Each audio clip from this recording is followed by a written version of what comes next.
Patriot Prime Reviews is a channel for adult collectors and may not be suitable for children under 13 years of age.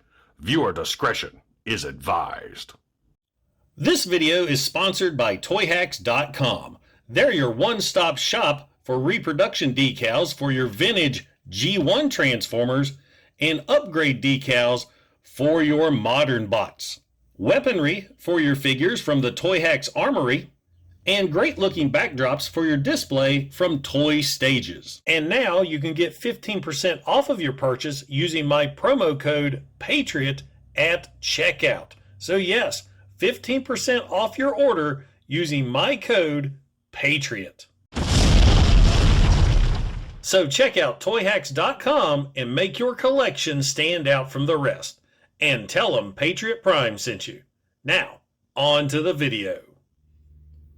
The featured bots in this video is 1987's Generation 1 Decepticon Cassette Warriors, Overkill and Slugfest.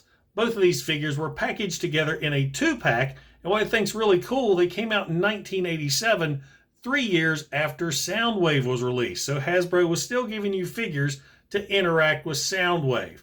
Now, with these guys hitting the shelves in 1987, it meant they made it just in time to appear very briefly in the Transformers animated series. In the episode Call of the Primitives, they were shown very briefly. And if I recall, I don't even think they had any speaking lines. They were just there and gone. A blink and you miss it scene. Of course, they fared better in the animated series than they did in Marvel Comics. They didn't feature at all in Marvel. So that's pretty much it for the brief history of these two. So let's take a closer look at these underused and underappreciated Decepticons. And welcome to Patriot Prime Reviews.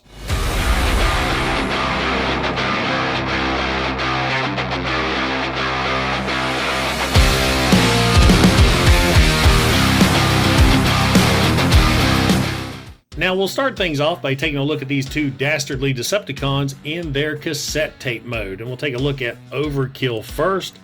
He's got a really nice cassette mode. I love the looks of this, especially with all of the details that are tampographed on, which makes me think that this is the encore release instead of the original G1. And I think, if I'm not mistaken, the encore was from 2009. So it's really nice to have those tampographed on instead of decals.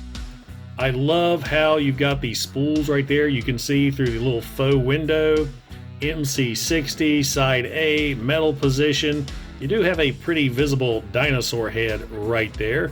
Now side A with the cassette looks a lot better than side B. So that's pretty much it for Overkill, and yes, he does fit in Generation 1 Soundwave. Both of these figures do. Just open up Soundwave's chest, slide him in, shut the door, and there you go.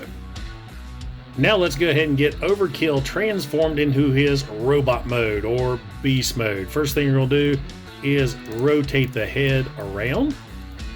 Then you're going to take the feet, fold those out, and then with the feet and legs, you're actually going to split these apart, and you'll feel a little click as they move into place. So the legs get spread right there.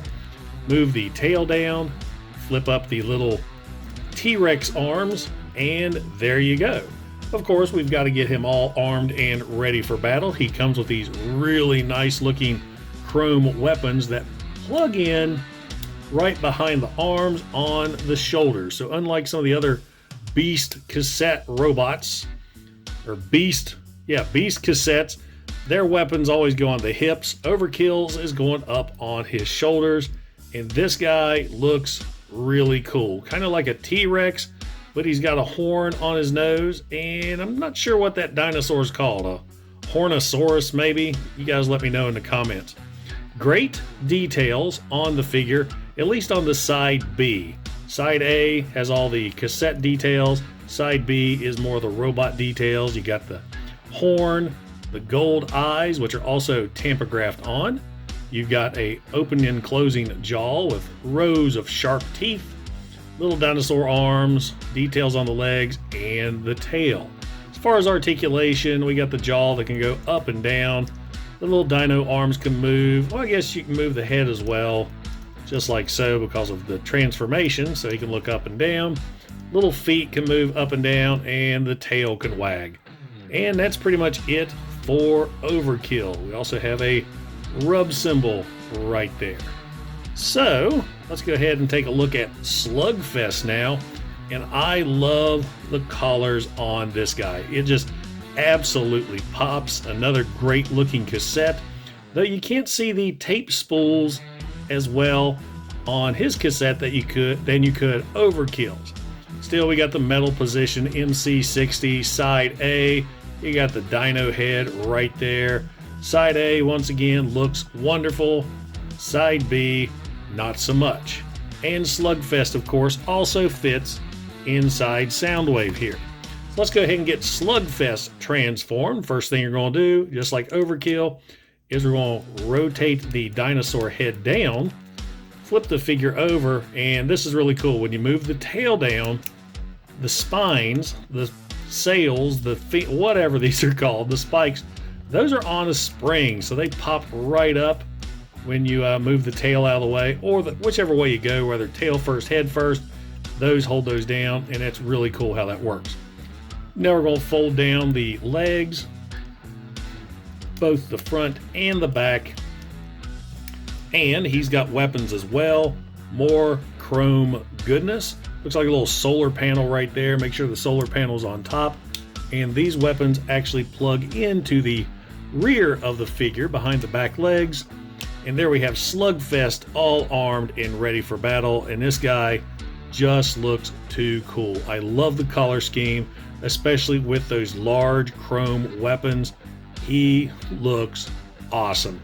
Very, very limited articulation with Slugfest. I mean, the head can rotate a little bit due to transformation. The tail can wag and the legs can move forward. They can move back. And if you look, he's got two sets of legs. They're just really close together. Now, just like Overkill, all of his details are tampographed as well. So, like I said, that's really nice. Much better than old decals. And there is his rub symbol right there. So yeah, this is a couple of really cool Decepticon cassettes. So there you go, guys. Overkill and Slugfest. And now for some quick size comparisons. Here is 1987's Generation 1 Overkill and Slugfest with Generation 1 Megatron, Generation 1 Soundwave, Generation 1 Rumble and Laserbeak, and boy, oh boy, is my comment section going to blow up now. Generation 1 Ratbat and Ravage, Generation 1 Squawkbox, and Titan's Return Overkill. 1987's Generation 1 Overkill and Slugfest are a couple of really great vintage Transformer toys. They're completely overshadowed by Ravage, Laserbeak, Rumble, Frenzy, and Ratbat. But man, if you see these guys, give them a chance. I think you're really going to like them. So there you go, guys. 1987's Generation 1 Overkill and Slugfest. So, does the 1987 Overkill and Slugfest belong in your collection? Absolutely. These guys are awesome, and you can never have enough Cassette Warriors. And I think they can still be found pretty cheap on the secondary market because they're just not that popular. I mean, the other guys, Rumble, Frenzy, Laserbeak, Ravage, all those, they're going to go for high dollars. But I think these guys, I think I saw a 2-pack for about $30. So yeah, if you see these guys, pick them up. You are not going to be disappointed. They are really, really cool figures, especially if you're a Soundwave fan. And man, who doesn't like Soundwave and the cassette bots? Now guys, if you enjoyed the video, don't forget to like, don't forget to subscribe, and don't forget to click that bell icon to get notified when I upload new videos. Also, if you're in any position to help out the channel, I do have a super thanks button, and I also offer channel memberships. And I have to give a huge shout out to all my current channel members because it's support like yours that helps keep this channel going. Once again, guys, this is Patriot Prime, signing out. Hooah!